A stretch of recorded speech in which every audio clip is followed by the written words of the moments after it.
The real estate industry is grappling with numerous questions and challenges. How can it adapt to a post-pandemic working world whilst preserving the vibrancy of our towns and cities? How does it contribute to the journey towards net zero and enhance climate and energy security? Investment, particularly in construction and building projects, is not only a significant financial burden, but it also entails long-term commitments. One avenue of support for this investment is through the capital allowances system. While much attention has been given to super deduction and full expensing capital allowances, there is another valuable yet often overlooked tax relief on building work. Structures and building allowances, commonly known as SBAs. SBAs provide tax relief on expenditures typically ineligible for other forms of capital allowance.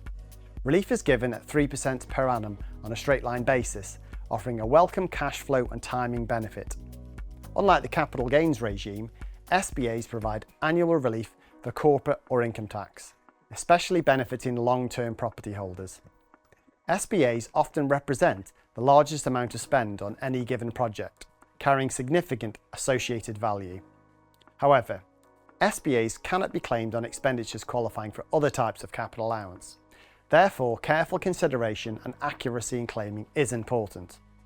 Many businesses underclaim capital allowances, with a significant proportion relating to SBAs. Despite the modest 3% headline rate, savings can be substantial, especially when considering the interaction with other capital allowances, leading to significant cash flow benefits.